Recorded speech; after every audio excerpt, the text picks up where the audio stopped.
पे आने के लिए सर। हम अभी आए हुए हैं पटना के कंकड़बाग पोस्टल पार्क में न्यू सेक्रेड हार्ट स्कूल में। इस विद्यालय में हमने घूमकर देखा है, जैसा कहा जाता है कि शिक्षा और शिक्षा के साथ साथ संस्कार, बच्चों के अंदर जो संस्कार है वो भी हमने देखा है, विजुअल्स भी लिया है, बच्चों से बातचीत भी हमारी हुई है।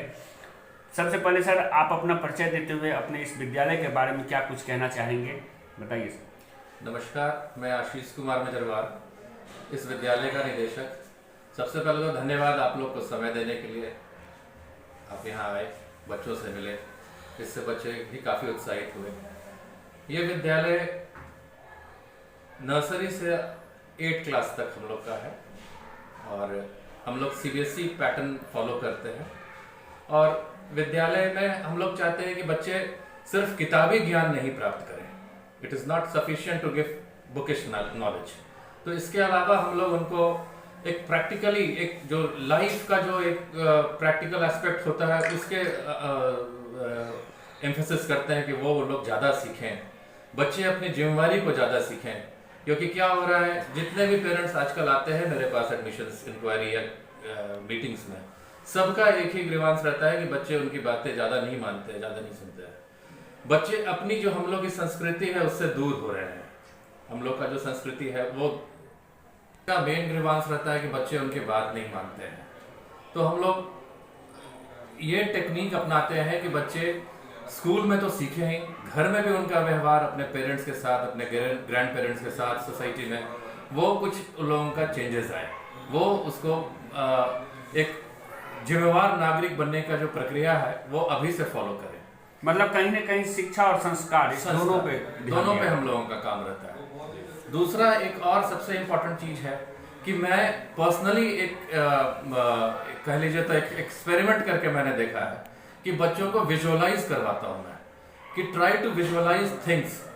आज हम लोग क्या करते हैं कि हम लोग आज सब चीज सही चल रहा है, बच्चे पढ़ाई कर रहे हैं, सब चीज सही है, दैट इज ओके। नहीं, आप 10 साल आगे का सोचिए कि where you find yourself. तो मैं अपने बच्चों को ये सिखाता हूँ कि बेटा आप लोग अपनी आंखें बंद करो। टुडे इज, मान लो अगर 24 है तो 10 इयर्स के बाद 34 में आप अपने आप को कहाँ पा रहे हैं। Whether you find yourself in multinational company और you find yourself roaming around the road, तो इट्स अपॉन यू। आपको ये चयन करना है कि अभी से हम क्या मेहनत करें, किस तरह से करें जो आपको सफलता की ओर लेके जाएगी। ये हम लोगों का फॉर्मूला सिंपल रहता है। सर आने वाले न्यू सेशन के लिए गार्जियंस और उन बच्चों को जो कहीं ना कहीं इस शिक्षा से दूर होते जा रहे हैं कि जैसा आपने कहा कि किताबी ज्ञान को छोड़कर, मतलब किताब का कीड़ा, ये भी एक कहा जाता है कि किताब का कीड़ा ही सिर्फ ना बने बच्चे, साथ ही साथ बाहरी ज्ञान भी लें, संस्कार भी उनमें हो। तो क्या कुछ निवेदन करना चाहेंगे वैसे बच्चों को और कहना चाहेंगे अपने घर में गार्जियंस को? देखिए, सबसे पहले तो मैं गार्जियन से ये कहना चाहूँगा कि बच्चों से बहुत ज़्यादा ओवर एक्सपेक्टेशन जब रखते हैं ना, इतना ज़्यादा आपको ओवर एक्सपेक्टेशन रहता है कि मेरा बच्चा टॉप करे, मेरा बच्चा इंग्लिश में बहुत बात करे, मैथ्स में मेरा बच्चा तेज रहे। वो नहीं, आप बच्चों को अपना समय दीजिए और बच्चों को उनका समय लेने दीजिए कि वो किस तरह से अपने आप को ढालना चाह रहे हैं।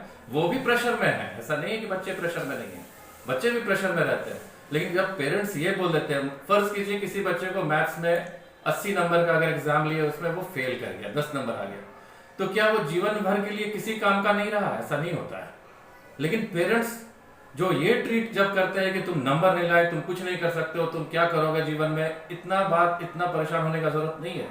80 में 80 या 100 में 100 लाना ही आपकी सफलता की कोई ऐसा पैरामीटर नहीं है कि आपको 100 में 100 आ गया अगर किसी विषय में, तो you are very successful, you are going to be very successful. ये कोई पैरामीटर नहीं है मेरे अनुसार। पेरेंट्स को भी यही समझना होगा, पेरेंट्स भी यही समझें। मैं एक चीज पूछना चाहता हूँ पेरेंट्स से। कोविड के समय हम लोग सब लोग झेले, 2 साल पहले बहुत बुरा हाल था सबका। उस समय बहुत की कमाई बहुत कम गई। क्या उनके बच्चे कभी ये बोले कि why you are earning so less papa, आपको अभी कमाई इतनी कम क्यों हो रही है? जब बच्चे ये सवाल नहीं करते हैं तो हम उनसे ये सवाल क्यों करते हैं कि तुम्हारा नंबर क्यों कम है? Just give them their precious time. Parents के पास टाइम नहीं है सर आजकल। वो टाइम अपने बच्चों को प्रॉपर दें, उनके साथ खेलें, उनको कहीं पार्क ले जाएं घुमाने के लिए, उनको एक अच्छा क्वालिटी टाइम उनके साथ व्यतीत करें। बच्चे बहुत फ्लरिश करेंगे, क्योंकि मेरे नजर में कोई बच्चा तेज या कोई कमजोर नहीं होता है। हाँ, ये बहुत हद तक डिपेंड करता है अपॉन द टीचर्स जो हम लोग हैं एंड पेरेंट्स कि कैसे उसको हैंडल कर रहे हैं, because they are small flowers, छोटे छोटे बच्चे छोटे छोटे कोमल फूल की तरह है, उनको आप जैसे आप हैंडल कीजिएगा वो वैसा खिलेंगे। बस मेरा ये कहना है। चलिए सर, बहुत अच्छा लगा और बहुत ही अच्छा आपने कहा कि जो गार्जियंस को कैसे बच्चों को ट्रीट करना चाहिए, और कहीं ना कहीं सर ये भी माना कर सकते हैं कि जो संस्कार की जहाँ तक सवाल है वो गार्जियंस का भी बहुत दायित्व बनता है संस्कार देने के लिए। जी, ये दायित्व तो घर से ही सबसे पहले, क्योंकि देखिए हर बच्चे की सबसे पहली टीचर जो होती है वो उसकी माँ होती है। तो जो कुछ उसको सीखना है वो पहला चीज तो वही है। तो अगर हर माँ से मैं ये अपील करता हूँ, सुबह में गायत्री मंत्र अगर आप उसको करवाते हैं या आप हनुमान चालीसा पढ़ने के लिए बोलते हैं, तो उससे एक एक धार्मिक और एक ये माहौल उसको मिलते रहेगा। और उससे क्या होता है कि बच्चे अपने धर्म को भी जान रहे हैं, जिस विषय से आ रहे हैं, मान लीजिए कि हिंदू धर्म नहीं किसी और धर्म का है, तो उस धर्म में जो भी सिखाया गया ये माँ को वो टीचिंग्स उनको देना चाहिए। चलिए, बहुत बहुत धन्यवाद सर, आपसे बात करके बहुत अच्छा लगा।